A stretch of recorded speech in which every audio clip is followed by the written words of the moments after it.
మహోన్నతుడైన దేవుని నామానికి మహిమ కలుగును గాక.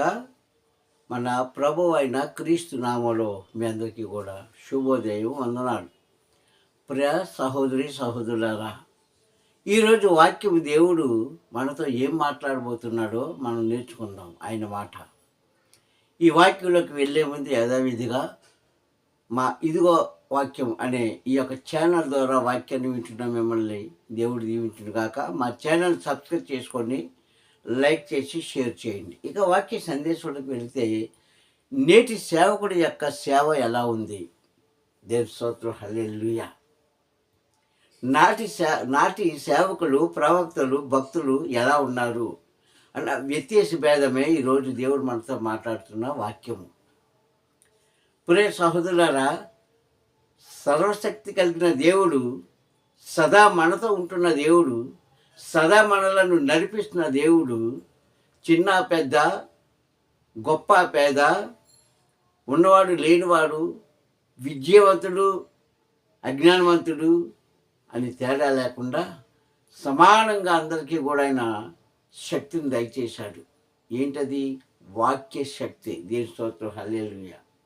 శక్తి అంటే మన కండరాల శక్తి కాదండి, లేకుండా మరొక ధనశక్తి కాదు, జనశక్తి కాదు, కీర్తి ప్రతిష్టల శక్తి కాదు. కానీ సేవకుడికి దేవుడిచ్చిన శక్తి ఏంటంటే వాక్య శక్తి. దేవుని స్తోత్రం, హల్లెలూయా. అందుకే ఈరోజు వాక్యం మనం చూసుకునే ముందు దేవుడు సేవకునికి ఎలాంటి శక్తి ఇచ్చాడు అన్న అంశాన్ని మనం చూద్దాం. నాటి సేవకుల్లో కానీ ప్రవక్తల్లో కానీ ఈ శక్తిని వాళ్ళు వినియోగించుకున్నారు, దేవుడిచ్చింది.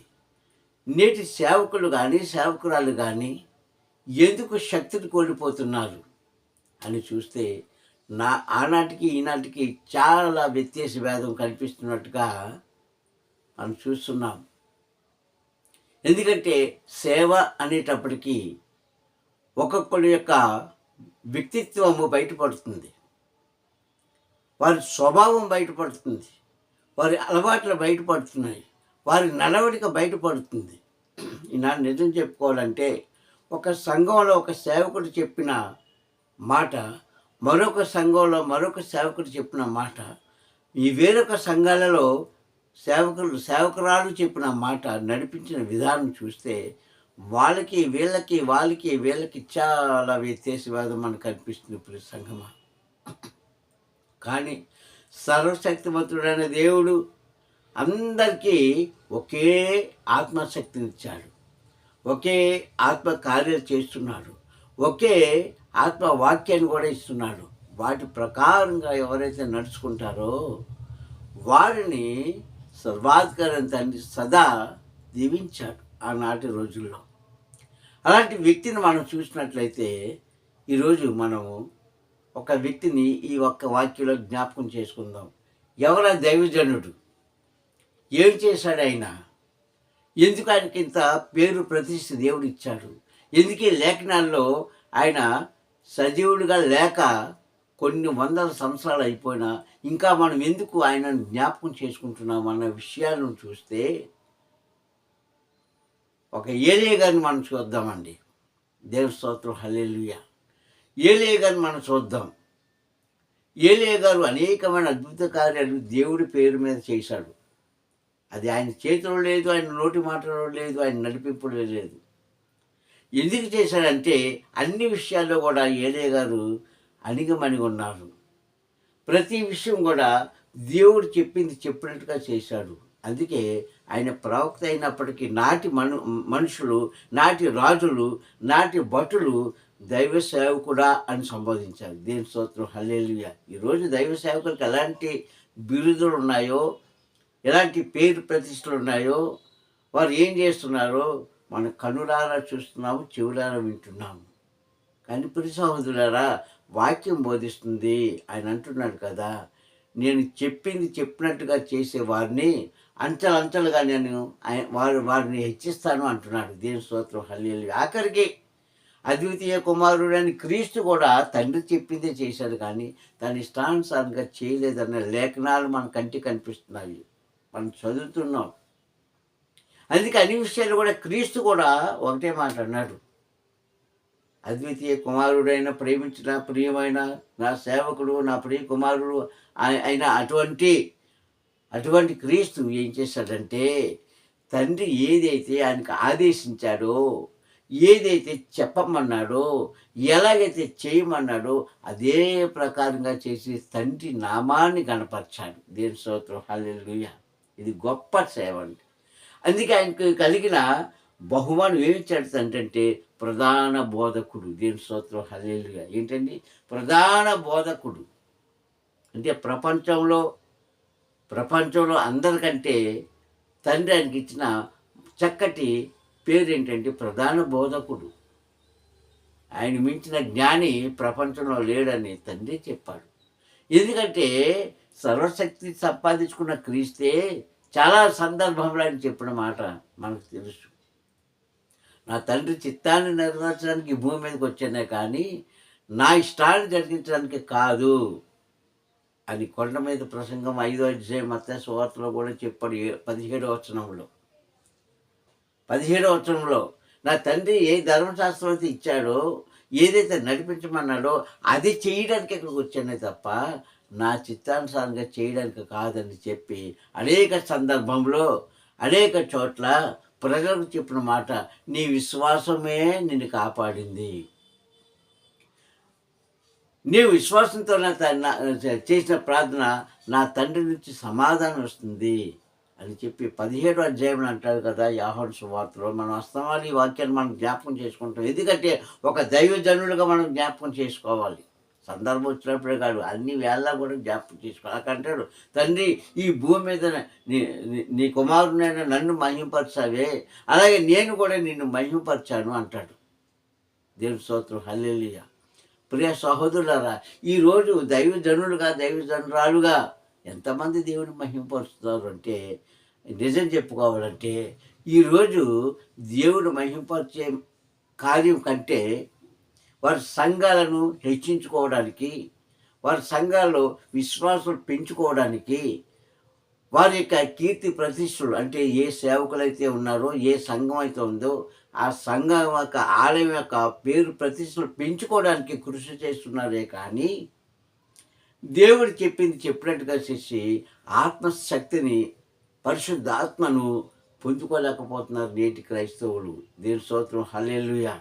అందుకే ఇక్కడ ఒక వాక్యాన్ని మనం చూసినట్లయితే 2వ రాజుల గ్రంథం 1వ అధ్యాయంలో 7వ వచనం నుంచి ఆ కింద వచనాలన్నీ మనం చూసినట్లయితే అక్కడ ఒక సంఘటన కనిపిస్తుంది. మోయాబు దేశంలో ఉన్న రాజు అతనికి కలిగిన వ్యాధిని బట్టి, అతనికి కలిగిన అహంకారాన్ని బట్టి దేవుడు ఏలేకు చెప్పిన మాట, ఇదిగో ఆ రాజు మంచం దిగకుండగానే చనిపోతాడు అని చెప్పినప్పుడు ఆయనకు కోపం వచ్చి ఒక సైన్యాన్ని పంపించాడు. అప్పుడు ఈయన ఎక్కడున్నాడు, ఎలియా కొండ మీద కూర్చున్నాడు. అక్కడికి పంపించాడు 50 మందిని. ఒక్కసారి కాదండి, 3 సార్లు పంపించాడు. ఎందుకు పంపించాడు రాజు అంటే, ఇదిగో నా కోసం ఏదో చెప్పాడు కదా దైవజనుడు, ఆ దైవజనుడు తీసుకురండి, ఆయన నేను సంహరిస్తాను అన్నాడు. ఇప్పుడు ఈ సంగమా, దేవుని యొక్క ఆత్మ పొందుకున్న వారిని కానీ దేవుని యొక్క మార్గంలో నీతిగా నడిచేవారికి వాక్యం వర్తిస్తుంది. అంతేగాని మన ఇష్టానుసారంగా నడిచేవారికి వాక్యం వర్తించదు. నడిచేవారిని కానీ దేవుడు చూస్తూ విడిచిపెట్టే దేవుడు కాదు. అప్పుడు 50 మంది వచ్చి అంటారు కదా, 2వ రాజుల గ్రంథం 1వ అధ్యాయం 7వ వచనం నుంచి మాటలు మనకు కనిపిస్తాయి. ఆ 50 మంది వచ్చి అంటారు కదా, దైవజనుడా మా రాజుగారు నిన్ను పిలుస్తున్నారు, నీ వెంటనే మా కొలువుకు రావాలి అంటే అప్పుడు అంటాడు కదా దైవజనుడైన ఏలియా అంటాడు, ఇదిగో నేనే నిజమైన దైవజనునైతే. ఎంత ఎంత ధీమాగా చెప్పాడండి ఆ మాట. ఈరోజు ఎవరు చెప్పగలుగుతారండి ఆ మాట? ఏ దైవజనుడైనా, ఏ దైవజనురాలైనా నేనే నిజమైన భక్తునైతే అని చెప్పగలుగుతున్నారా? లేదు, ఇంపాసిబుల్. ఎవరు చెప్పలేరు. ఎందుకంటే ఆ సత్తా లేదండి ఈరోజు ఎవరికి కూడా సత్తా లేదు, ఆ శక్తి లేదు, ఆ ధైర్యం లేదు. ఏలియా సంపాదించుకున్నాడు. ఏలియా సంపాదించుకొని అంటాడు, నేనే నిజమైన దైవజనుడు అయితే మీ 50 మందితో కలిపి నాకెవరైతే వర్తమానం తెచ్చారో వారందరి మీద అగ్ని దిగును గాక అన్నాడంతే. దేవుని స్తోత్రం, హల్లెలూయా. వితిన్ 1 సెకండ్, ఒకే ఒక్క సెకండ్‌లో, గడియలో అగ్ని వచ్చి ఆ 50 మందితో పాటు ఆయనను పిలిచిన వాడితో పాటు శుభ్రంగా అందరిని కాల్చేసింది. మరలా వీరొచ్చారు. మరలా వచ్చి మరలా చెప్పిన మరలా కూడా అదే జరిగింది. నేనే నిజమైన దైవజనుడైతే రెండోసారి మరణిస్తే కానీ ఏలియా శక్తి ఏంటో, ఇశ్రాయేలు దేవుడని యెహోవా యొక్క శక్తి ఏంటో వారికి తెలుసుకోలేకపోయారు. మూడోసారి వచ్చినప్పుడు ఆయన అంటాడు, ఆయన ఆ యొక్క సైనికుడు మోకరించి ఆయన దగ్గర అంటాడు, దైవజనుడా నీ కోపాన్ని నా మీద రగిలిపోకున్నట్లు, నా ప్రాణం తీయకున్నట్లు, ఇదిగో నా వెనక వచ్చిన సైన్యం యొక్క ప్రాణం తీయకున్నట్లు మా మనవి ఆలకించి మా రాజు దగ్గరకు రండి, దయచేసి మా ప్రాణము పోయినట్టుగా మీరు శపించకండి, నీ శక్తి మాకు తెలుసు అని ఆ సైనికుడు ఆయనను వేడుకునేటప్పుడు అప్పుడు రాజు దగ్గరికి వెళ్ళాడు. వారంతా ఎవరంటే అన్య దేవతలు, బయల దేవతలను పూజించేవారు. ఇప్పుడు సంగమా, ఎందుకంటే సజీవుడైన దేవుడు నీకు శక్తినిచ్చాడు. సజీవుడైన దేవుడు నిన్ను నడిపిస్తున్నాడు. ఓ దైవ సేవకుడా, సజీవుడైన దేవుడు నీలో ఉన్నాడు, నీతో ఉంటున్నాడు. ఇది ఎప్పుడు నువ్వు గమనించుకుంటున్నావు? ఎప్పుడు నువ్వు గ్రహిస్తున్నావు? 10 మందిలోకి వెళ్ళి నేను వాక్యం బోధిస్తున్నాను, 10 మందిని ఆరాధనలో నడిపిస్తున్నాను, 10 మంది మీద ఆత్మను కుమ్మరించేస్తున్నాను, 10 మందితో కేకలు వేయిస్తున్నాను, తప్పలు కొట్టిస్తాను, దైవ కార్యాలు చేసేస్తానని సమృద్ధి పడుతున్నావా? ఓ దైవజనురాలా, తప్పు.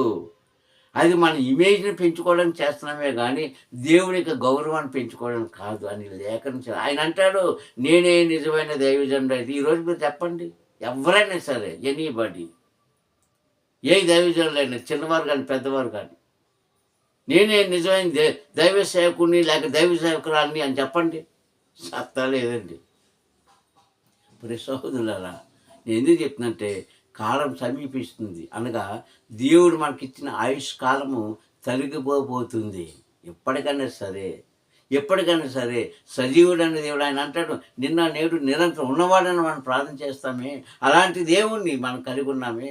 ఆనాటి ఇశ్రాయేలు ప్రజలను నడిపించిన దేవుడు, ఆనాటి అద్భుత కార్యాలు చేసిన దేవుడు, ఆనాటి మనుషుల మధ్య అద్భుత కార్యాలు చేయించిన దేవుడు, చీకటిలో ఉన్న మనలను వెలుగులోకి నడిపించిన దేవుడు ఈరోజు ఉన్నాడు, రేపు ఉంటాడు. మనం ఉన్నా లేకపోయినా భూమి ఆకాశం కలిసే వరకు కూడా, క్రొత్త భూమి క్రొత్త ఆకాశం ఏర్పడే వరకు కూడా నిరంతరం ఉన్నవాడు అనువాడు ఆయనే. దేవుని స్తోత్రం. అలాంటి దేవుడు కలిగి ఉన్న నీవు దైవజనురాలా, నువ్వెందుకు బేదపడిపోతున్నావు? నువ్వెందుకు నీ ఇష్టానుసారంగా బోధిస్తున్నావు? నువ్వెందుకు ఇష్టానుసారంగా నడిపిస్తున్నావు? జాగ్రత్త. ఆయన ఉగ్రతను మనం చూడొచ్చు. ఈ 50 మంది 2 సార్లు 3 సార్లు వచ్చిన వాళ్ళు ఏం చేశారు? 2 సార్లు వచ్చిన కూడా ఏం చేశారు? దేవుడి యొక్క ఉగ్రతను చూశారు వాళ్ళు.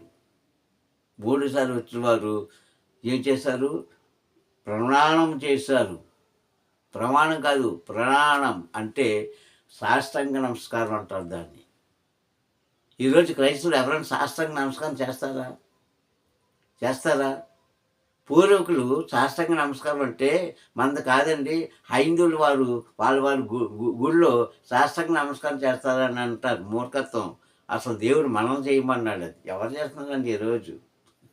ఎవరు కూడా చేయలేరు. అందుకే 3 సార్లు వచ్చిన వారు అంటున్నారు, నాయన దైవజనుడా, నీ యొక్క ఈ సేలు దేవుడిని కోపాగ్ని మా మీద పడుకున్నట్లు ఆయనకు మాకు మధ్యవర్తిగా మీరున్నారు కనుక ఇదిగో మా మనం మన్నించండి అని ఆయన ఏం చేశారు? పాదాలు పట్టుకొని ఆయన దగ్గర మోకాళ్ళు వేసి వారిని వేడుకున్నారు. అప్పుడు దైవజనుడైన ఏలియా వారి మధ్యకి వెళ్ళి ఏదైతే దేవుడు చూపించాడో, ఏదైతే చెప్పమన్నాడో అది చెప్పి ఆయన వచ్చాడు. ఎందుకు చెప్పుకుంటున్నాను ప్రతి సంగమా? అలాంటి శక్తి నేను చాలా ఎపిసోడ్లో చెప్తూ ఉంటుంటాను. ఏలియా మోషే, యెహోషువ, సమూయేలు, దావీదు, యెషయా ప్రవక్తలు ఎంతమంది ఉన్నారో వాళ్ళందరూ కూడా మనలాంటి సామాన్యమైన మనుషులేనండి. వాళ్ళందరూ కూడా మనలాంటి సామాన్యమైన మనుషులే. వారికి ఇచ్చిన బహుమానం మనకెందుకు ఇవ్వడు? ఇచ్చాడు బహుమానం. కానీ దాన్ని ఏం చేశాడు? దుర్వినియోగం చేసుకున్నాడు యోనా. చేసుకుంటారు కదా! అందుకే యోనా హిస్టరీలో, చరిత్రలో ఎలాగైపోయాడు? శేషించబడిన వాడిగా అయిపోయాడు. యోనాకి ఇచ్చాడు అధికారం, యోనాను ఆశీర్వదించాడు, యోనాకు అప్పగించాడు పని. కానీ చేయలేకపోయాడండి ఒక దైవ సేవకుడు. పైగా ఆ ప్రజలు ఎప్పుడు నాశనం అయిపోతారా అని ఎదురు చూశాడు. కనుకనే యోనా లాంటి అసమర్థుడు లేడు. ప్రియ సహోదరులారా, ఎందుకు ఈ మాటలు మనం చెప్పుకోవాలంటే, నీకు ఇచ్చిన ఆయుష్కాలం తరిగిపోతుంది ఓ క్రైస్తవుడా. ఇంకెప్పుడు నీవు నిజమైన సేవ చేస్తావు? ఇంకెప్పుడు నీవు నిజమైన దేవుని తెలుసుకుంటావు? ఇంకెప్పుడు నీ యొక్క అధికారాన్ని, అహంకారాన్ని, నీ యొక్క ఆస్తులను, అంతస్తులను పక్కన పెట్టి దేవుడి పని చేస్తావు? గమనించుకోకపోతే సహోదరులారా, ఈ దేహం మనకు శాశ్వతం కాదు, ఈ లోకం మనకు శాశ్వతం కాదు. ఇవన్నీ మనకు తెలుసు, ఎందుకంటే మనం బోధిస్తుంటాం కదా. అన్నీ తెలుసు కూడా సజీవుడైన దేవుని యొక్క మార్గంలో నడవలేకపోతున్నాం. ఈరోజు నడిచి చూడండి. నడిచాడు కనుక ఆయన అంటున్నాడు, నేనే నిజమైన దైవ సేవకునైతే. ఎంత గొప్ప మాట అండి, నిజంగా యాడ్సాప్ చేయాలండి ఆ మాటకు. శిరస్సు ఉంచుకోవాలి. ఇదండి ఆత్మపూర్వంగా దైవ సేవ చేయవలసిన కార్యం. ఈరోజు వాక్యాన్ని పెడుతున్నారు, దేవుని యొక్క మార్గాన్ని పెడుతున్నారు, దేవుని యొక్క మాటను వింటున్నారు, లేకుంటే లేదు. ఎవరి స్థానానికి వారు జీవిస్తూ వారి ఇమేజ్ని పెంచుకుంటున్నారు, వారి సంఘాలను పెంచుకుంటున్నారు. కానుకల కోసం, దశమ భాగాల కోసం, ఏదో సంపాదించాలని ఆరాటపడుతున్నారే. కానీ పరలోక రాజ్యంలో నేనొకరు ఉండాలి అని ఆరాటపడేవారు దైవజనులు, దైవ సేవకులు ఎంతమంది ఉన్నారు ఈ లోకంలో? చాలా తక్కువ అండి. అందుకే ఉగ్రత, దేవుని యొక్క ఉగ్రత పొందుకుంటున్నాం మనం. ఇప్పుడు సేవకులారా, ఈ వాక్యం ద్వారా మీకు తెలియజేసింది ఏంటంటే, ఎప్పటికైనా సరే నిజమైన మార్గంలో నడవండి, నిజమైన వాక్యాన్ని బోధించండి, నీకు అప్పగించిన నీ జనాంగాన్ని మంచి మార్గంలో నడిపించండి. దేవుడు రాబోతున్న దినాల్లో ఆయన చిత్తమైతే, గ్యారంటీ నేను చెప్పను, ఆయన చిత్తమైతే రాజ్యంలో ప్రవేశింపజేస్తాడు. అది కూడా ఆయన చిత్తమే. కావున మనము సేవ చేస్తున్న సేవకులారా, ఈ సేవ చాలా గొప్పదండి, ఈ మార్గం చాలా గొప్పది. ఎందుకంటే దేవుడు నిన్ను పిలవలేదు, నీవు కావాలని దేవుడి దగ్గరికి వచ్చి, నాయన నేను నీ సేవ చేస్తానని శిరస్సు ఉంచావే. మరి ఇప్పుడేమైంది? చాలామంది అంటారు, దేవుడు నన్ను పిలిచాడు. ఎవరు పిలుస్తారండి? ఆయనకి ఏం పని అండి? యేసుక్రీస్తు పిలిచింది 12 మంది శిష్యుల్ని. జ్ఞాపకం చేసుకున్న క్రైస్తవుడా, ఓ సేవకురాలు, ఈ వాక్యం ఉంటున్నా మీరు. యేసుక్రీస్తు పిలిచింది 12 మంది శిష్యులనే, ఎవరిని పిలవలేదు ఆయన. ఆనాడు పిలవలేదు, ఈనాడు పిలవాల్సిన అవసరం లేదు. కానీ ఈరోజు ప్రభువా నీ సేవ చేస్తాను అని మనం వెళ్తున్నాం ఆయన దగ్గరికి. ఆయన వచ్చిన వారిని ఆయన ఏమాత్రం కూడా త్రోసివేయలేదు. సరే నా కుమారుడా, నా కుమార్తె, నా పని చేయండి అంటే, కొంతకాలం చేశాక మరికొంతకాలం మనలో అహంకారం అనే భావం వచ్చి ఆ యొక్క కేటగిరీలోంచి బయటకు వచ్చేస్తున్నాం. జాగ్రత్త. చాలామంది చెప్తున్నారు, దేవుడు నన్ను పిలిచాడు. పాఠం ఎందుకు పిలుస్తాడు? ఆయన పని పాటలేదా? ఆయన అంటాడు, స్త్రీలతో అంటారు, మీరు నన్ను స్తుతించకపోతే రాళ్ళు నన్ను స్తుతిస్తాయి అన్నాడు. అలాంటిది నీవు చేయకపోతే వేరొకడు. ఆయన సేవకులను ఎంచుకున్నాడు, ప్రవక్తలను ఎంచుకున్నాడు. 1 by 1. అబ్రహాం పోయిన తర్వాత ఎవరు వచ్చారు? ఇస్సాకు వచ్చాడు. ఇస్సాకు తర్వాత యాకోబు వచ్చాడు. యాకోబు తర్వాత ఇశ్రాయేలు వచ్చాడు. వారి తర్వాత మోషే వచ్చాడు. మోషే తర్వాత యేసు వచ్చాడు. యేసు తర్వాత సమూయేలు వచ్చాడు. ఇలా వస్తూనే ఉన్నాయి, కానీ ఆయన పని ఆగలేదు. ఈరోజు మనం ఉన్నా లేకపోయినా ఈ పని ఆగదు. ఇక్కడ ఆగిపోయింది అనుకుంటే మూర్ఖత్వం. అందుకే బైబిల్ బోధిస్తుంది, ఆయన అంటున్నాడు ఏలియా, నేనే నిజమైన దైవ సేవకునైతే. ఇది జ్ఞాపకం చేసుకోండి. ఇలా జీవించిన కొంతకాలమైనా సరే దేవుని నామానికి మహిమ, మీ యొక్క కుటుంబానికి మీకు శ్రేయస్కరం. ప్రార్థించుకుంటాం. శక్తిమంతు కలిగిన దేవా, నీకే స్తోత్రములు. ఈ ఉదయకాల సమయంలో నీ వాక్కు ద్వారా మాతో మాట్లాడవయ్యా. నిజమే తండ్రి, నేడు మేము చేస్తున్న సేవ ఎలాంటిదో, ఆనాడు వారు చేసిన సేవ ఎలాంటిదో వ్యత్యాస భేదం మాకు చూపించినందుకు స్తోత్రం. నాయన, నీ చిత్తమైతే తండ్రి అటువంటి గొప్ప భాగ్యం మేము పొందుకోవడానికి సహాయం చేసి మహిమ పొందుకుంటామని, నీ నామాన్ని మాత్రమే గణపరుచుకుంటామని, అయ్యా వాక్యం బిడ్డలందరినీ దీవిస్తామని, నా ప్రభు ఎక్కడి నుంచైనా మంచి సేవ చేయడానికి, మంచి ప్రవర్తన కలిగి ఉండడానికి, మంచి తలంపులు కలిగి ఉద్దేశాలు కలిగి ఉండడానికి, ముఖ్యంగా నీ ఆత్మను తన్ని పొందుకొని ఆత్మానుసారంగా జీవించే భాగ్యము ప్రతి సేవకులకు దయచేస్తాం, సంఘాలకు దయచేస్తాం, ప్రాంతాలకు దయచేస్తామని నజరేయుడైన క్రీస్తు నామని ప్రార్థన సమర్పించుకుంటున్నాను పరమ తండ్రి. ఆమేన్, ఆమేన్, ఆమేన్. మీ అంతకు వందనాలు. పరమ తండ్రి మేము దీవించి ఆశీర్వదించును గాక. ఆమేన్.